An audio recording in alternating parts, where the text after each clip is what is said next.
फिर सालाना इम्तिहान हुआ और कुछ ऐसा संयोग हुआ कि मैं फिर पास हुआ और भाई साहब फेल हो गए। मैंने बहुत मेहनत नहीं की, पर न जाने कैसे दर्जे में अव्वल आ गया।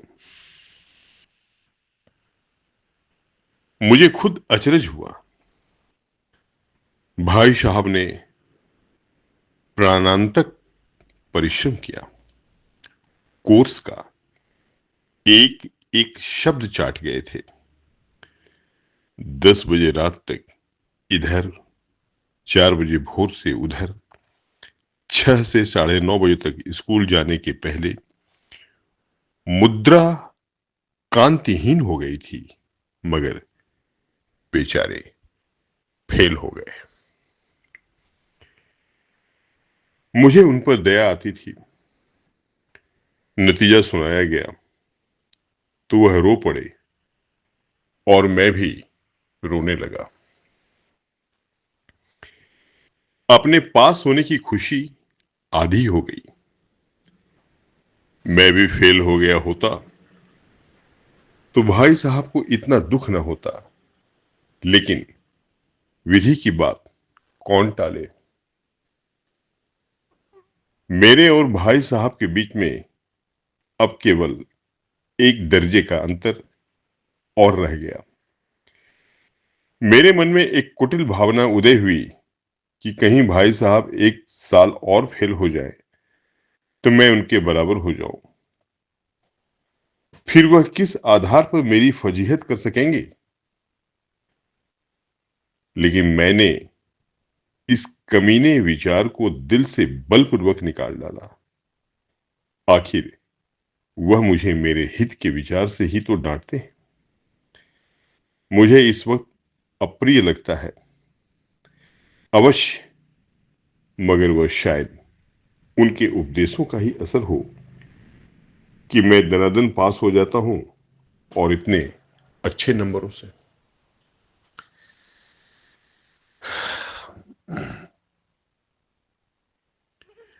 अब भाई साहब बहुत कुछ नर्म पड़ गए थे। कई बार मुझे डांटने का अवसर पाकर भी उन्होंने धीरज से काम लिया। शायद अब वह खुद समझने लगे थे कि मुझे डांटने का अधिकार उन्हें नहीं रहा, या रहा भी तो बहुत कम।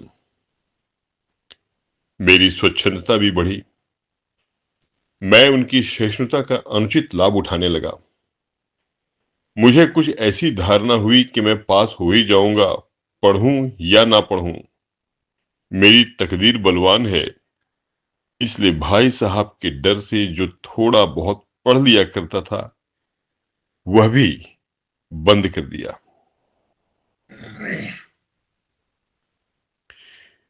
मुझे कनकौवे उड़ाने का नया शौक पैदा हो गया था और अब सारा समय पतंगबाजी की ही भेंट होता था। फिर भी मैं भाई साहब का अदब करता था और उनकी नजर बचाकर कनकौवे उड़ाता था। मांझा देना, कन्ने बांधना, पतंग टूर्नामेंट की तैयारियां आदि समस्याएं सब गुप्त रूप से हल की जाती थी।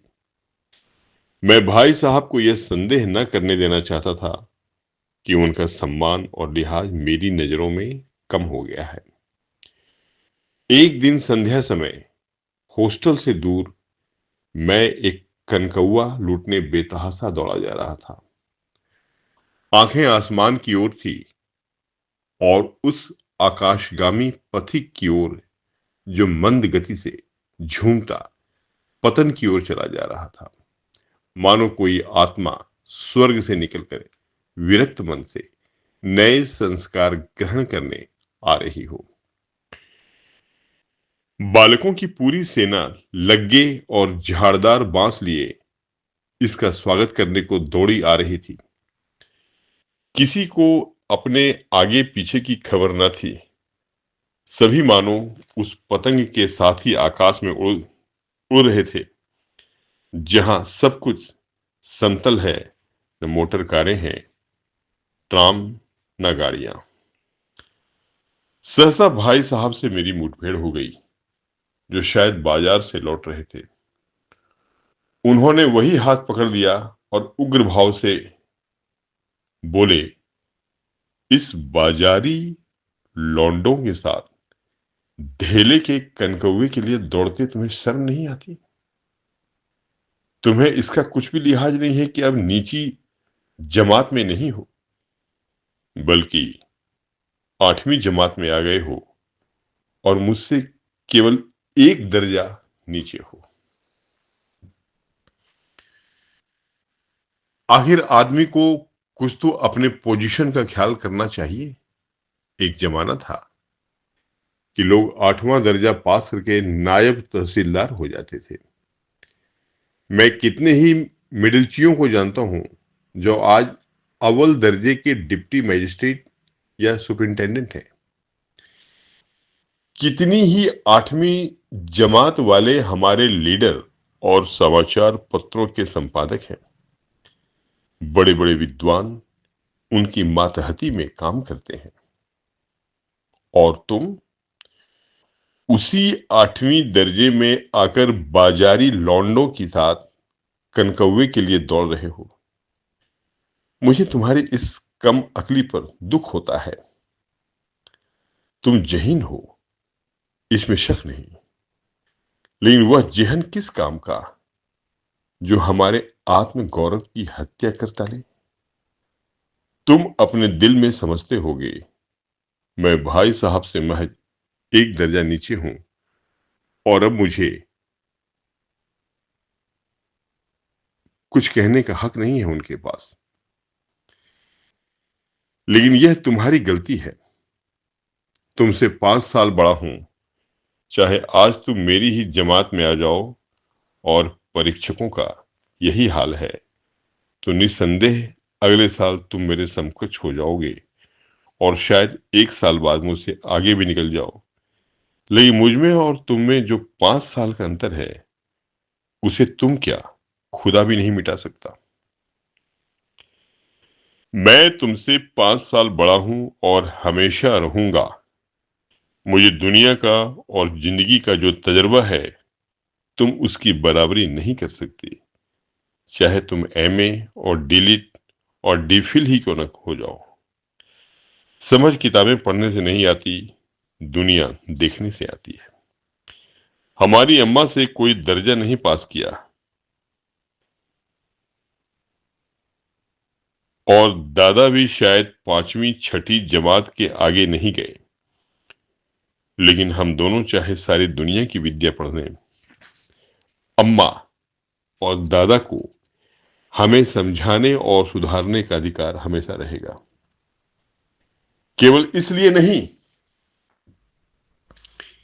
कि वे हमारे जन्मदाता हैं, बल्कि इसलिए कि उन्हें दुनिया का सबसे ज्यादा तजुर्बा है और रहेगा।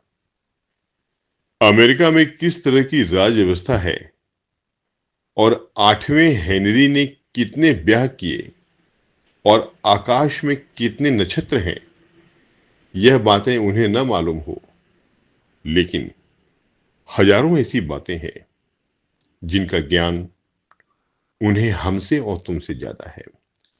दैव न करे आज मैं बीमार हो जाऊं तो तुम्हारे हाथ पांव फूल जाएंगे।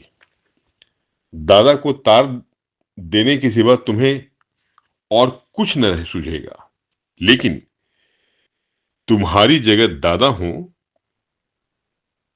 तो किसी को तार न दें, न घबराएं, न बदभास हो। पहले खुद मर्ज पहचान का इलाज करेंगे, उसमें सफल ना हुए तो किसी डॉक्टर को बुलाएंगे। बीमारी तो खैर बड़ी चीज है, हम तुम तो इतना भी नहीं जानते कि महीने भर का खर्च महीना भर कैसे चले। जो कुछ दादा भेजते हैं उसे हम 20-22 तक खर्च कर डालते हैं और फिर पैसे पैसे को मोहताज हो जाते हैं। नाश्ता बंद हो जाता है, धोबी और नाई से मुंह चुराने लगते हैं। लेकिन जितना आज हम और तुम खर्च कर रहे हैं, उसके आधे में दादा ने अपनी उम्र का बड़ा भाग इज्जत और नेकनामी के साथ निभाया है और कुटुंब का पालन किया है, जिसमें सब मिलकर 9 आदमी थे। अपने हेडमास्टर साहब ही को देखो, एमए है कि नहीं, और यहाँ के एमए नहीं, ऑक्सफोर्ड के 1,000 रुपये पाते हैं। लेकिन उनके घर का इंतजाम कौन करता है? उनकी बूढ़ी माँ। हेडमास्टर साहब की डिग्री यहाँ आकर बेकार हो गई। पहले खुद घर का इंतजार करते थे, पहले खुद घर का इंतजाम करते थे, खर्च पूरा न पड़ता था, कर्जदार रहते थे। जब से उनकी माता जी ने प्रबंध अपने हाथ में लिया है, जैसे घर में लक्ष्मी आ गई है। तो भाईजान, ये गरूर दिल से निकाल डालो कि तुम मेरे समीप आ गए हो और अब स्वतंत्र हो। मेरे देखते तुम बेराह न चलने पाओगे। अगर तुम यूं ना मानोगे तो मैं थप्पड़ दिखाकर इसका प्रयोग भी कर सकता हूं।